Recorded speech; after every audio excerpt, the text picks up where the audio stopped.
That sound could mean a lot of things. And when something's going wrong at home, the hardest part can be figuring out what the problem actually is.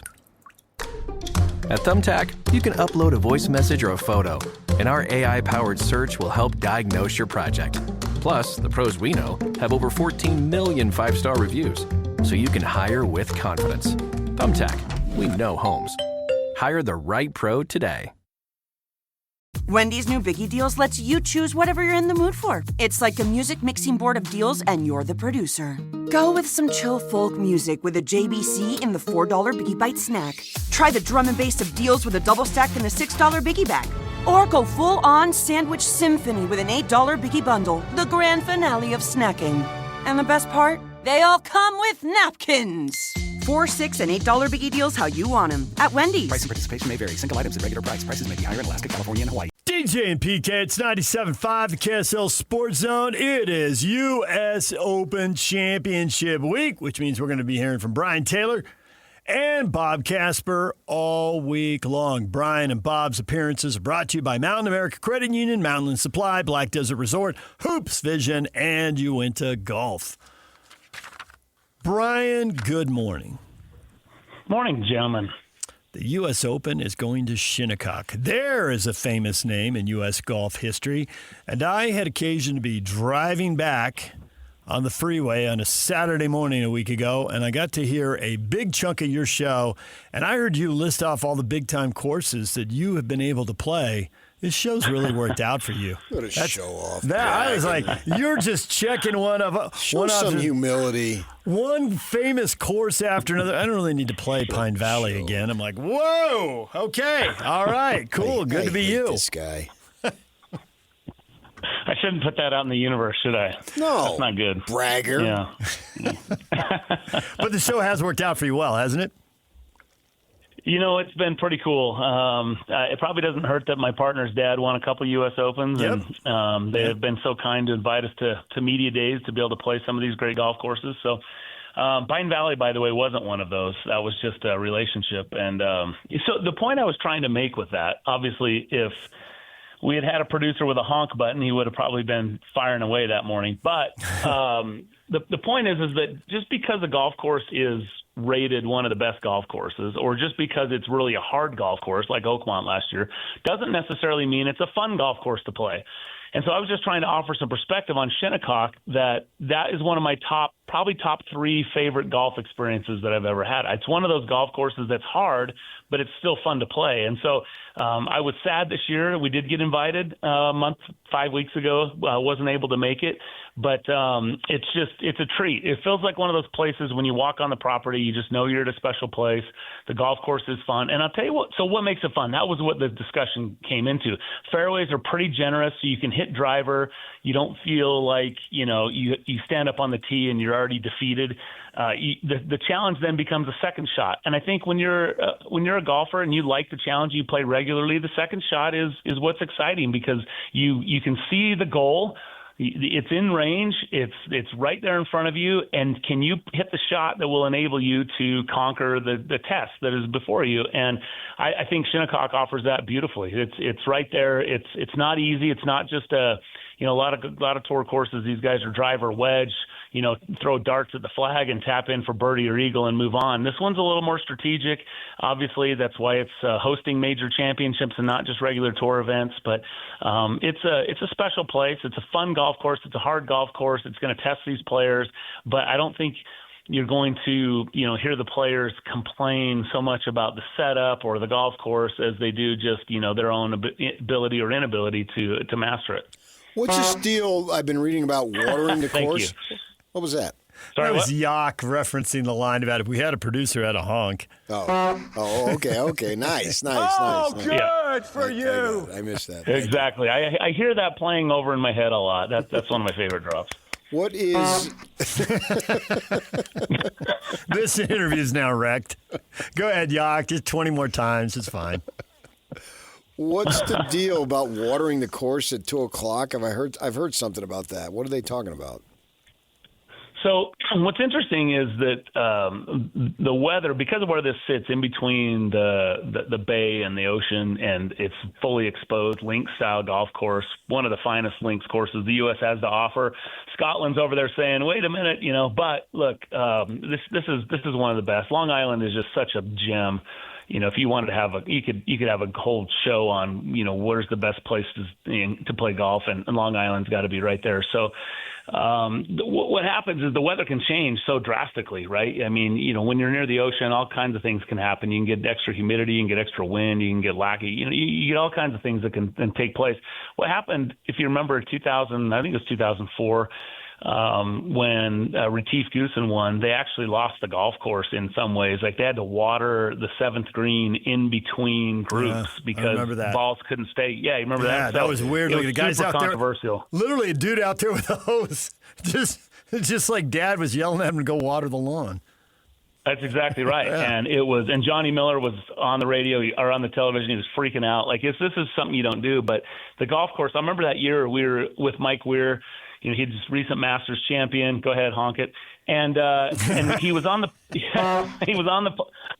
putting green, and he took his bottle of water and he just poured it on the putting green, and it rolled off like he had sprayed, some sort of you just waxed it, his ball. None of the water would seep into the putting green. It just rolled off, beaded and rolled off, and it just was really dry. And I think what they learned, the USGA made a shift that year. Although Phil Mickelson double hit a ball while it was rolling, even 10 years later when he played there, just because he was so frustrated with how fast the greens are, and some people complained about it. But what happens is, back to your original question, when the wind gets up and it blows, it changes throughout the day to where they could lose it. And of course, the USGA wants to keep this thing on a razor's edge.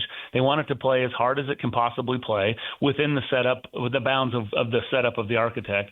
And so, given that they are pushing those limits, if the weather dictates it, they're going to put some water on it, in the afternoons, just to keep it to be, somewhat consistent from morning to afternoon. That's a little unusual, but I think that's the kind of, where this one sits. And you don't want to lose it. Gosh, watching Retief Goosen, I think he had 11 putts on the back nine on Sunday. It was unbelievable. Phil Mickelson and Fred Funk were also, I think, a group ahead of Retief.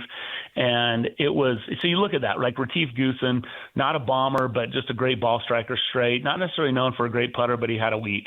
Phil Mickelson, bomber. Fred Funk, straightest driver ever in tour.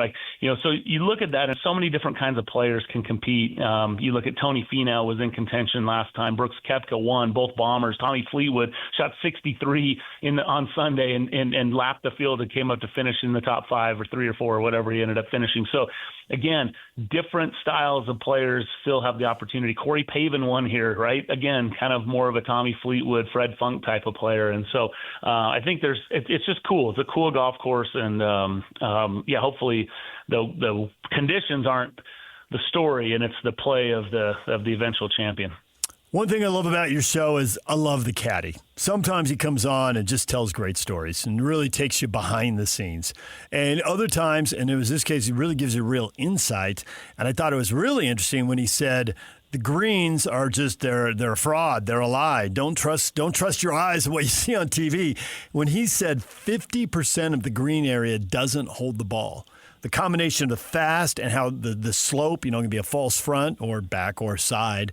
And it may, on TV, you may see the green, but the ball's not stopping there. And sometimes it's going to, even though you hit the green, it's going to roll it not into the first cut, but into the deep rough, from which it's borderline unplayable. That seems like a real problem. And I guess there's always the chance that they could mow it a little different and create a little more space and give the golfers a little more break. But the way the caddy was talking, it sounded like that's not going to happen. Yeah, I think what he was speaking to there is the relative, so you say, well, the pretty good-sized greens here at Shinnecock, which a lot of links greens are. It gives them different pin locations and that type of thing. Augusta's, famous for large greens. But what I've learned over the years in talking to players at the Masters is it's very, very rarely do they ever actually fire at a flagstick at Augusta. In order to get it close to Augusta, you got to hit in a different spot, let the slope take it to that place. There's really no way of just throwing a dart at Augusta. And I think that's pretty similar to what he's saying here. So pretty big green surfaces, but if you don't hit your spot, it could land right next to the hole. I think Pinehurst is a little bit this way as well. USGA loves this kind of thing. It just requires a lot of accuracy and discipline when you're coming into these greens. And so I think that's why you're seeing Pinehurst as an anchor site. I think you're going to see Shinnecock as one of those as well. And it's one of the original founding clubs for the USGA back in the late 1800s. So, that's what he's speaking to is sure, hitting the green or landing your ball initially on the green is a goal for sure, but trying to get it to stay there and give yourself somewhat of a makeable putt is a whole nother story. And so these guys have such control over their golf balls, right? I mean, that's what you don't really realize as a recreational golfer. We love to go out there and you hit it on the green. We were at Black Desert yesterday, and the greens, because of the 100-degree weather, the greens are really, really nice and they roll, but they're pretty sticky and they're relatively slow compared to what you would see in the fall when the tour comes to town. Balls,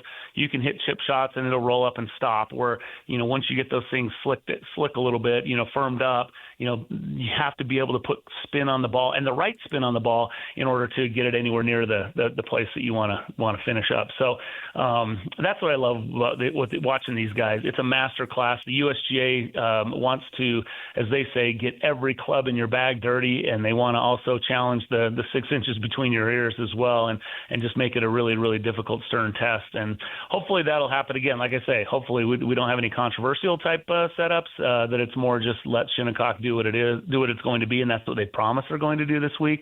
But it's this one's, a lot of the guys I talk to, they're like, this one's ready. All you have to do is just change the pins and put USGA tee markers on the box, and it's ready to host the U.S. Open at any time. So that's the kind of course we got this week. I was thinking about going, Brian, but then I see footlongs are $19. That's out of my price range. Well, but the good news is you only really need to eat half of that, so split it with a buddy. $8.50, you're in. I don't know if you've done the math, but $8.50 is not half of 19. Or $9.50. Dang it! Let's go close. So close. That's why I was a communications major and not a math major. I could never do it. Come on, a bad math deserves a honk, Yock. There we go. But the good thing is a Corona Premium is $12.95, but a Corona non-alcoholic will save you $1. That's $11.95. Who's drinking non-alcoholic Coronas? I assume you, Brian, but I guess I was wrong. I'm not drinking that. No, So you're drinking the Corona Premier? I'm not drinking either Coronas. I mean, you're either drinking Corona or you're not. That's the way I would look at it. Draw a line in the sand, Brian. I'm not a beer drinker, but if you're going to drink beer, I think you drink beer for a reason. Not because it's refreshing. It's not less filling. It doesn't taste great. There's a reason. What is the reason? Just taking the marketing guys to town. It's not less filling. It doesn't taste great. All right, what's the reason then? John Madden going to come. You need to manufacture some enjoyment. If you need that, go for it. But it's not. I mean, if you're not going to drink the Corona, have a lemonade, for crying out loud. Jeez. Have a Coke. Okay, lemonade, though, And a smile. Sun Cruiser Pink lemonade is $14.45. So now I'm paying almost $2 more. So really, you decided you're going to go to the U.S. Open in the Hamptons. Yeah. And you're complaining about $12 drinks. Okay. I mean, maybe this one's not for you. Well, PK. but I wasn't golfing at Black Desert. We were there yesterday. No, I wasn't there. I can maybe afford Dixie Red Hills, but you're golfing at Black Desert. That's right. And you know what? And you should be at Black Desert because the drinks are included. Except for the Coronas. You got to pay for those. Yeah, I can't afford it. If they were included, I would go.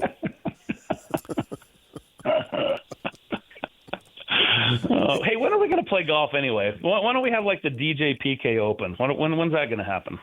On the 12th. And by open, I mean invitation. Never. Because I know you would just let it go. Why not? I pitched it. It fell flat.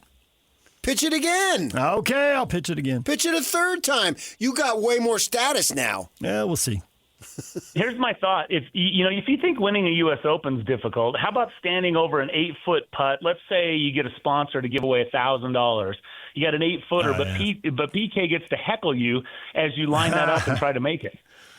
Just Like, a couple people- $100 I wanna bucks. see that. Yeah, just a couple $100 of merchandise on the line in the old clubhouse gift shop, If right? I'm putting an 8-footer for $1,000, I'm just hoping I make the comeback. People who like to toy with other human beings a lot, so maybe he likes to do that.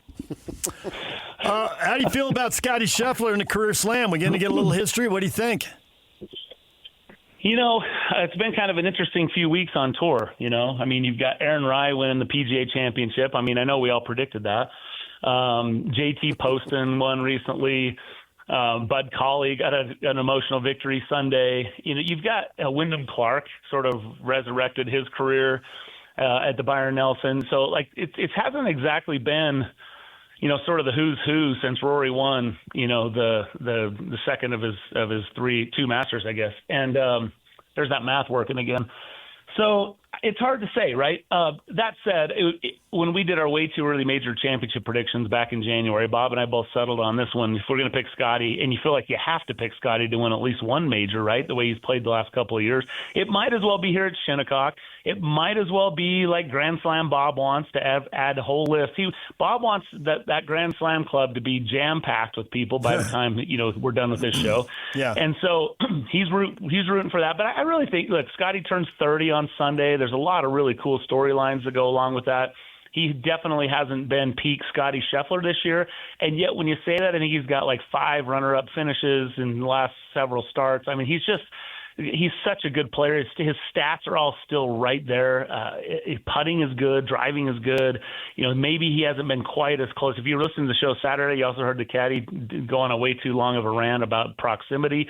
But his proximity is really the only thing that I've been able to see that has, you know, potentially slipped a little bit. And back to your comment about there's certain places on the greens that you need to be pretty precise with, you know, perhaps – you know, that could be his undoing this week if he doesn't go on to win. But, you know, I still think Scotty's the guy to beat. He's number one player in the world. He knows how to win major championships. He's super mentally tough. Doesn't seem to get rattled other than we saw it, right, a couple weeks ago. You know, he's kind of going off on Ted Scott when the wind changed. Yeah. Yeah. And so and the caddy told us, you know, the caddy told us off the air that Ted was really struggling with that, you know, that was a difficult thing. You know, he kind of internalizes those kinds of things. And so, you know, we'll see. Hopefully everything's, you know, hunky-dory this week with those guys and they get it all going. But I don't think you can say you don't like Scotty. I think he's a betting favorite for a reason, and, you know, he's number one player for a reason, and he's the guy to beat. But, you know, if he doesn't win this week, does that mean his window's closed, that Scotty's done? You know, far from it. But this is certainly a good opportunity for him this week. It'd be super historic. Certainly would. There's no question about that. Do you think there are others who are suited for this type of course with the potential weather conditions being a little windier? Yeah, I mean, I really liked Brooks Koepka. He was sort of trending, you know, and then he gets the hand injury that he withdrew in the final round, before the final round of the Canadian Open. So I don't really know. We fly out today, and we'll get out there on course tomorrow. So hopefully be able to see, you know, if Brooks is there, what he's, you know, how he's looking with the swing and that kind of thing. If he's happened to favor that at all, I mean, Shinnecock will expose that, so you know, he's kind of up in the air on that one. I think Xander Schauffele is a guy that you got to keep an eye on. Xander is, you know, he has 10 wins on tour. He's top 10 this year in the Players, the Masters, the PGA Championship, and then when you look at U.S. Opens, he's played in 9 of them, and he's had 7 top 10 finishes. He just is. I think he leads the field in scoring average at U.S. Opens for players not to have won the U.S. Open. I mean, the guy just feels like he's a U.S. Open stat machine. And yet, you know, that doesn't get you a trophy, but it should factor into the conversation. So I like Xander. You know, Rory, again, talk about history. Only 6 players have won the Masters and the U.S. Open in the same year, and the last to do that was Jordan Spieth back in 2015.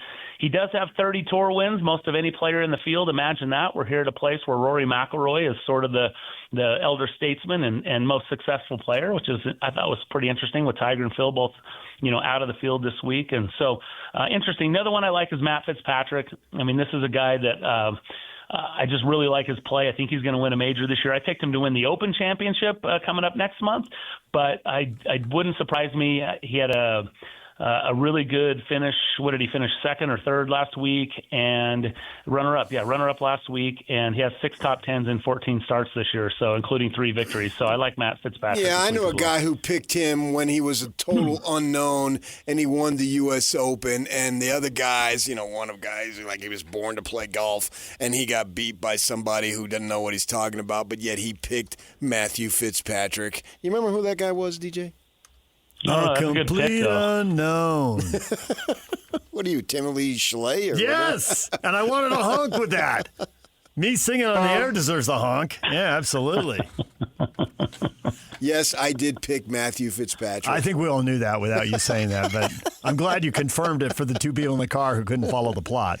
And that you quoted the Bob Dylan movie, right? I did. And so we went and saw that movie, and my wife, a Phoenix native who's lived in the West her whole life, there was a scene in the movie where Bob gets perturbed or something, and he's going to ride his motorcycle to Newport.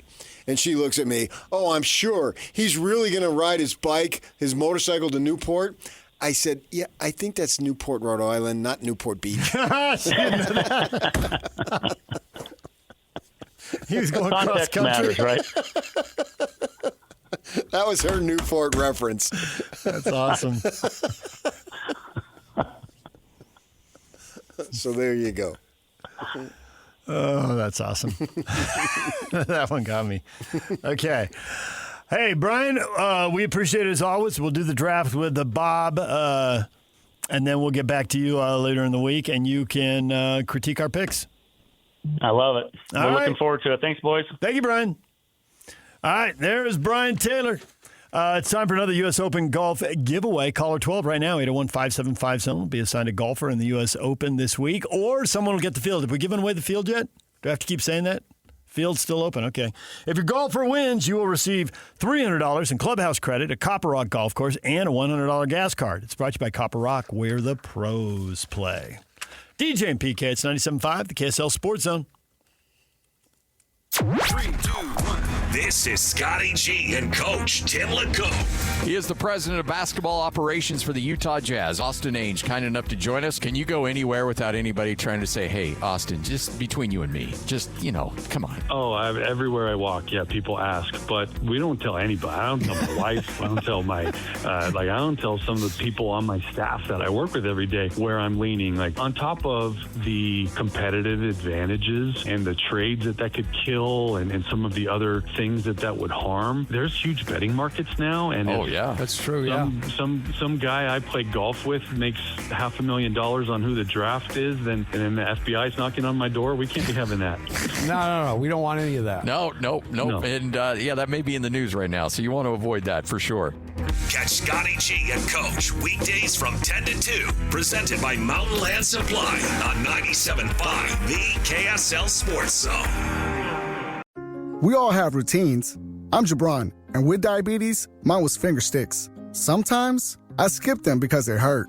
The Freestyle Libre 3CGM changed that. It gives me glucose insights without finger sticks. Learn more at freestylelibre.us. Finger sticks are required if your glucose alarms or readings do not match symptoms, or when you see check blood glucose symbol for the first 12 hours. The views expressed should not be used for medical diagnosis or treatment as a substitute for professional medical advice. Individual circumstances may vary. For prescription only. Safety info found at freestylelibre.us. Slacker Radio headlines are brought to you by Trajan Wealth. Call Trajan Wealth today, your local trusted financial fiduciary. Call them at 1-855-TRAJAN1 or visit their website at TrajanWealth.com. DJ and PK, it's time to get you updated on everything you missed in this show. Highlighted today, Mark Harlan joined us, talk about the Otro Capital deal, where the Utes go from here. Not just private equity, bringing in expertise in sports, people who worked for the Saints and the Cowboys, and bringing in new ways of making money. I like how you, right off the bat, telling them that this is a stupid bleep idea. That is not what I said. You got negative in a hurry. If you don't disclose your biases, it can lead to trouble. If you do disclose your biases, it can lead to trouble. I just go ahead and disclose mine, so there you go. Right. Yeah. I had a couple negative experiences. Didn't you have your heart broken? Yes, many times, PK. Trampled. And didn't you get back into love with honey? See, there you go. That's my point. I know. And it could happen. I always teach in parables. You really do. Oh, he's distracted. He can't hit the honk. It's 9:30. Yeah, it's Tim Lacombe. Yak, you missed a perfect chance for a honk. I'll just tell you that right now. Well, you owe us a bonus honk at some point. I never miss a chance for a honk. When you're owned by a company, Where's Bozo? I do feel like there's going to be a clown on a cycle. Instead, there's 2 clowns and no bicycle. Hey, thank you, Yak. That was well timed. Yeah, when you work for a company that names itself after the mythical 3-headed dog that guards the gates of Hades in Greek mythology, Cerberus, you know you're in for a wild ride. But this could be different because it isn't just private equity. They bring expertise in this field. If it's a profitable ride, it's okay to be wild. Well, I guess, that's a good point. Sure. And to your point, generate more money because the cost of poker is going up and you need more NIL money. It's going to be difficult no matter who did what because you're going to go with this company. They're going to demand to be taken care of, and money is important, but all money has to be well spent, and you've got to be fortunate to have no interest. You're supposed to go back a few years ago, and this had been done 10 years ago, and then you got the Cam Rising situation, which lasted for 2 years. Yeah. It's the craziest thing we've ever seen. He gets him 2 Rose Bowls and then these 2 other seasons and one, you went 5 and 7, so it's not like it totally bottomed out, but the roller coaster nature of those 2 seasons was taxing on everyone involved. Even though you won 8 games, it seemed like that was a lot of effort to win 8 games going back and forth, and then the next year, blah, blah, blah, blah, blah. And it was just so emotional. The 8 games seemed hard at the time. Yeah. But then when you got a load of the second season, which is just a second season of frustration, we're doing this That's again. what I'm saying, yeah. That's its own problem before the results start coming in. But there's a 7-game losing streak after a 4-0 start. Yeah, it just unprecedented. That really, yes. 8-5 looked pretty good at that. 8-5 with a win over USC at the Coliseum in the last seconds looked pretty good at that point. Yeah. I was there for that one. Yeah, that was a wild game, and beating SC's fun, and doing it in the Coliseum. Field goal went through the uprights there. I was right there. Bedlam, chaos. Right below. And, they won again. But so my point is, you can do all the things that are right and still have some bad breaks. And if you do all the things that are right financially, but it doesn't translate to wins on the field, nobody cares from the fan's perspective. But if they don't get the finances right, then the coaches are really hamstrung and don't get a fair shot. And I don't know anybody cares about that either, but you feel bad for the coaches you think can do it. Let's just disclose more biases. It's Bias Disclosure Day, and we've done this before. But we both covered Alex and Morgan. We literally interviewed them after games when they played. And we've known them all this time. And we think they can do it. We think they're good hires. We think they can both do this. And we'd rather see them do it than fail. But if they don't have enough NIL money, we'll never really know what they were capable of. Is it the 3-headed dog or nothing? I'm not so sure about that. No, there's plenty of gray areas in between. Well, what I'm saying is, I am sure about that. Wouldn't they have some more? They would have NIL money without this group. I get my idea is they want to take it to the highest level. They do. But I think the problem, they'll have some NIL money. They're not going to go to zero. But I think you correctly identified it. And I asked somebody who I think would know. And I asked them off camera, off mic, so in a casual situation. And they believe that you are 100% correct. Donor fatigue, keeping up, it's unsustainable. It's not going to happen. And so when Mark goes and starts this, and I think he believes that. I think other powerful people at the U believe it, but it's also relative. Industry-wide, a lot of people worry about it, but based on your place in the field, and it's too easy for BYU fans to say Utah has no money. They don't have no money. But they have some money. They have some money, but they don't have as much money as other people, including some other people in their conference who they want to beat on a regular basis. And that's why Mark told us, and you can go listen to the interview wherever you get the podcast, doing nothing was not an option. I understand that, and I agree with that. Right. And they have to do what they feel is in the best interest. They were going to fall further behind in NIL relative to the top dogs. Yeah, but the top dog is there's only 2. Yes, and they were going to fall further behind those 2. And possibly there might have been a third or fourth team that went by him at some point. The fatigue, Dillingham talks about this all the time. Yes, and the fatigue. You said it in the very beginning. You'll write a big check and put your name on a building, but then you drive by the building for at least 20 years, maybe 30, 40, 50 years, right? So you'll do it. Mm-hmm. But every single year, and Kyle Whittingham is right about these percentage increases every year, and more and more and more. I think he was wrong because I think it's going higher. Yeah, I'd agree. If he's wrong, it's because he underestimated, right? And where's that money going to come from? So they're going to try this. They're going to try to do it to generate some money. And the reason, listen, it could go up in flames. It could. And it could be the total private equity cliche, and the thing I lived and you lived to a certain degree in newspapers and other people have done in other businesses, and we name other big companies that were driven out of business or have a much less prominent place. But they are bringing people in with experience in pro sports who've made money in other markets and presumably have a few tricks in their bag and know what will work. It could, and I also think the Huntsman Center is a huge opportunity for the U. But making money doesn't necessarily mean winning. It does not. But it's all about winning. But you'd better make money, or you're not going to have a chance to win. So you need the money to give yourself a chance. You can still mess it up. Pro sports has all kinds of our entire careers. When we started doing this 30, 40 years ago. I mean, even when we were growing up, when we were in high school and college, Gene Autry owned the Angels. They spent the most money every year. They never won. The Dodgers won right across town. The Angels couldn't figure it out. And they spent a ton of money.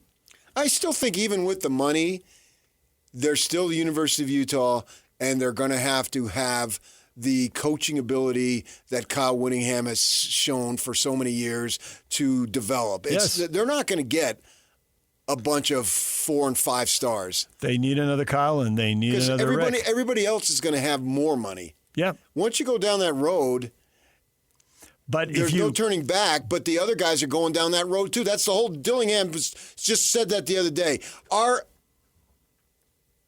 NIL thing has improved substantially. He just said it last week at their camp, but we're still 50% behind because everybody else went.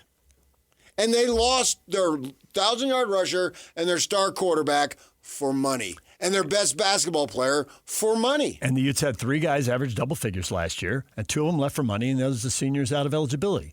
And we both think Alex was a good hire and he can do this, but you said earlier in the show he can't do it if he's got to start from scratch every single year. Morgan and Alex are going to have to find diamonds in the rough.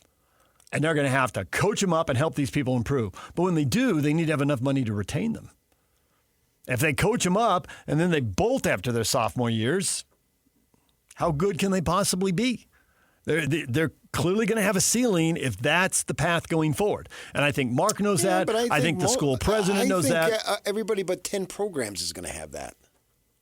No, I don't think so. I think Texas Tech had a bunch of seniors last year.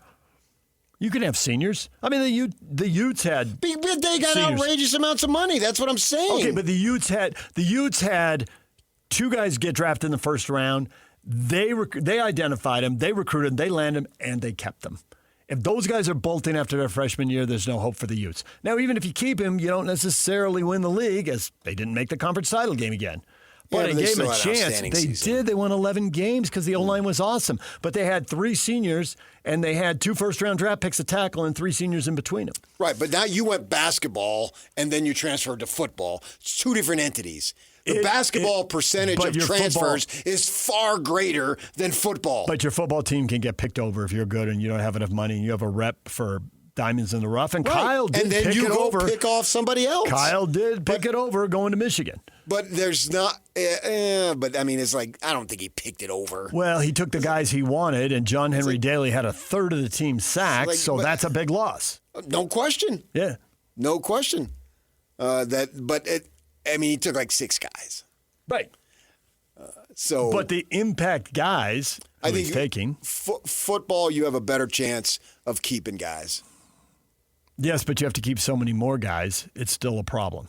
But I mean, the core guys, the guys that are Right. Most important. But they're always going to be in that position because they're never going to have, I don't care what Otro, and you can give me a 4-headed dog, a 5-headed dog. Are you going to be able, they'll just, if it works, then LSU will do it too. And you're always going to be battling against that. And we talked to Mark Ohio State will do it. And we talked to Mark about that. There's that perception that, hey, they're doing this first because they're desperate. And Mark did not want to hear anything about that. He jumped in on the question and made it clear 30, 40, 50 schools calling him. What are you doing? How are you doing it? Because So it's it's like the cars in a NASCAR race. Sorry, I don't have a baseball analogy for this ago. But it's like the cars in a NASCAR race. I don't watch NASCAR, so I have no idea what the cars in the NASCAR race I think you're going to know this analogy. I'm not even going to listen. Ohio State and Florida and Notre Dame are always going to be near the front of the pack. Are you running a third of the way back in the pack? Are you running halfway back? Are you all the way at the back of the pack? No, they're going to be where they've been the last 20 years. They're going to be a cut below. This isn't going to make them a perennial national contender every single year. I think in terms of NIL, they felt like they were fading back further in the pack, and this is going to move them back closer to the front of the pack. And I agree with you, but you're also the guy who says you have to do everything you can to make yourself as good as you can be. And they're doing it. Right. And that's what this is. And I agree with it. And if it works, give it a shot. It will move them closer to the front of the pack, but it won't move them to the lead dog. I don't think it'll make them. Won't move them any higher than they've already been. Well, they've been pretty high. Exactly. If you stick they have with an the outstanding football. I'm talking football. Yeah. Football is the driver. They ain't doing this for basketball. They're doing it for football. And football, they've been 8, 10, 12. And they've been really good. Yeah. An outstanding program.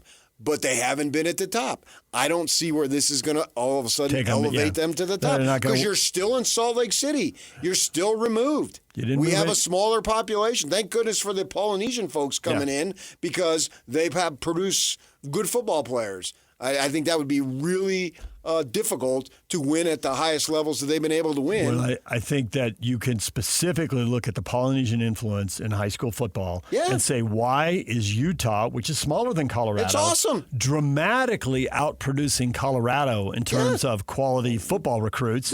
And you would have to go straight to Utah has a large Polynesian population and Colorado does not. Yes. That's just our next door neighbor. Yeah. And they probably have twice as many people. And we hate them, and they hate us. And they have twice as many people and not even half as many recruits. Oh, was that Kansas City? That was Kansas City. Oh, my bad. My bad. You were rumbling in the Rockies there for a minute. But that's another state over. I know. Barry Trammell made that drive one time. Man. Remember? It's just one state over. No big deal. Yeah. And I'm all for it. Give it a shot, man. I'm all for innovation. And I'm not sure I see a big downside. They're trying to keep up, but I still don't know that NIL is going to change the balance. And when we get deep into January, is it going to be the same team? Now people are screaming, wait a second, look at Indiana. Yeah, guys like Cuban gave him a ton of money. Yeah, okay, so if you're talking about getting all the way to the top in the title game and going 16-0. Well, that's what the point is. I'm not holding my breath either. But is this move going to be the difference between winning 7 games and winning 10 games? Because we know they have can a chance get to 10. Always win 10 games. And there's going to be outliers. I mean, no one's going to do it every year. But there'll be fewer outliers if you have more money, and there'll be more 7s if you have less money. But they've already been doing that. They just did it this year without the big ultra. But you got it. And why can't it be done again? I think it can be done again. Well, I think it goes back to what you just said about Arizona State. You're going to have to get 50% better and grow dramatically just to keep up. Yeah, and I don't think the Sun Devils are. And the They're bar is still going to have to find guys. That's why he keeps listening to what he says. We want to find guys that want to be here. What he's saying is, we can't pay top dollar, but we want you to be here, and we'll coach you up. And Morgan said almost the exact same thing at his press conference. His introductory press conference, and the red flag in my mind went up right then. Because they know they're not going to be able to compete financially. LSU can pick off the quarterback, which they did. Texas can pick off the 1,000-yard rusher, which they did. And what Arizona State has is a guy who can identify and develop quarterbacks, which is a huge asset. But retaining them is going to be a problem. And they're going to have a ceiling. Yeah. I accept it. Yes. Get 8-9 wins. I'm good. It's good to go. There's good times along the way. You've had a bunch of 6-win seasons, so you appreciate the 9-win season. Yeah. That's good enough for me. Yeah. 3 more weeks of being fired up. And then they play in some bowl game didn't- that nobody pays attention to. Okay. But even though you didn't win it, wasn't it fun to give Texas Tech their only L? Oh, for I mean, sure. didn't you text one of your Sun Devil fan friends, roommates, whatever, somebody? Like, I had a seance with Frank Kush. You did not have a seance with Frank Kush, but I appreciate the thought. Yo, Frank, great. That would have been a good honk. I had a seance with Frank Kush. I got my Ouija board out. I'm really glad Brian Taylor Next came thing on. you know, Whoopi Goldberg was there. And Seances, Ouija boards. We have gone off the rails here, gentlemen. And then he got on the pottery wheel. Whoa, my love. That was a masterpiece of dog shit. DJ and PK, when we come back, your feedback next. Stay with us. We all have routines. I'm Jabron, and with diabetes, mine was finger sticks. Sometimes I skip them because they hurt. The Freestyle Libre 3C GM changed that. It gives me glucose insights without finger sticks. Learn more at freestylelibre.us. Finger sticks are required if your glucose alarms or readings do not match symptoms, or when you see check blood glucose symbol for the first 12 hours. The views expressed should not be used for medical diagnosis or treatment as a substitute for professional medical advice. Individual circumstances may vary. For prescription only. Safety info found at freestylelibre.us. DJ and PK, it's 97.5, the KSL Sports Zone, and it is time for your feedback. What do you have to say about today's show? Sam Amick says the Jazz are going through a bad stretch. Darren Peterson won't work out for them. Walker Kessler's mad he didn't get a contract extension last summer. What is your concern? CJ Real Hoops. This is an all-beef patty special. Sauce, lettuce, cheese, nothing burger. These are completely normal events for any NBA team. Well, Sammy's off base then, huh? Or they're going through the same bad stretch everybody else is going through. Okay, but why didn't you then? Well, the Darren Kings Peterson are going through a bad stretch. I mean, I want to see one after another. Then Darren Peterson won't work out from Memphis or Chicago either. I mean, if he's going to fall past Utah, they're drafting 3rd and 4th. Yeah, Did I get the order right? This is viewed as a slight, as yes. Not towards Memphis and whoever is drafting 4th. But restricted free agents who Chicago. Restricted free agents who aren't getting as much money as they want. Yeah, I get it.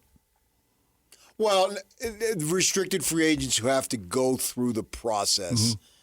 Like Wembanyama doesn't have to go through the process. No, he doesn't. He just gets his max and moves on. Right. But do you think, in a way, it's a positive? He's pointing out a lot of teams are going through this, but since there's no hope or expectations for, I don't know, Sacramento. Nobody's writing this about Sacramento. But there's hope and expectations for the Jazz to turn what's been, 4-year tankathon into something pretty good. Maybe not great, but pretty good. I'm not discrediting the report, but I don't think it is dire straits by any stretch because I think the team is set up to win. They're going to get a good draft pick. Kessler, it's business, son. And so if you think they're your friends, once money's involved, you find out who your friends really are. I'm dealing with a situation. I've been dealing with it for several weeks now. And, I find out who my friends really are once money becomes involved.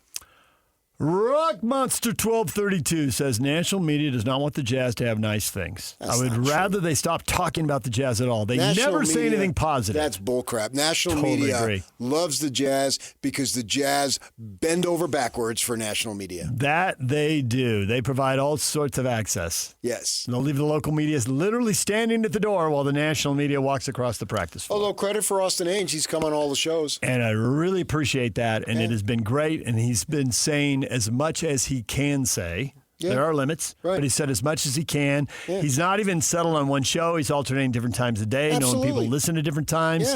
And he's made himself available this month, man. You got to credit where it's due. In an era where across the board, that is changing and largely going away. And a lot of the one place that isn't going away is the NFL, and he's conducting himself much more like an NFL executive than an NBA executive. He's becoming the face of the franchise from the media standpoint. And I think that's good on multiple levels. I think it's good for the fans. I think it's good for his own credibility, and he makes no bones about it. Danny's still going to have a lot of input, a lot of say. They're arguing about players all the time. Right, exactly. Everyone has their people. But at the same time, it happens to be his father. We get it. But at the same time, Austin's in charge. He's going to be the one out in front, not Danny. So Right. good. So he's owning up to it. You've got to give Austin Ainge a lot of credit for going on our shows all across the board, different time zones or time slots, as you say, and the fans want to hear from that. Yes, and I think I'm old school in this regard. I think that teams, executives, players, coaches owe that to the fans. You want them to invest a lot of time and a lot of money, so give something back. Could not be more appreciative of what Austin is doing. It's not for me. Hey, I can call him up if I want. You can. It's for Joe and Mary Fan. Yeah. It's just the for passionate people that are out there. Whoever's driving up and down I-15 and I-80 and listening to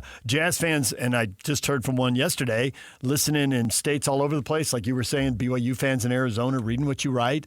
People, dude back in Virginia listening, and he was appreciative that Morgan Scally gave up his time and did a bunch of media stuff. And then Austin fans. does it. Yeah, they want to hear. They want to hear what they have to say. I mean, I quote Dillingham once a week practically. Yep. I listen to it. Makes himself available. He's selling it. All right, we're out of time. The coach, Tim Lacombe. The man, Scotty G. Coming up next right here on The Zone. Thumbtack presents Tile Trouble. Every single time I use my sink, I make eye contact with the uneven grout on my kitchen backsplash.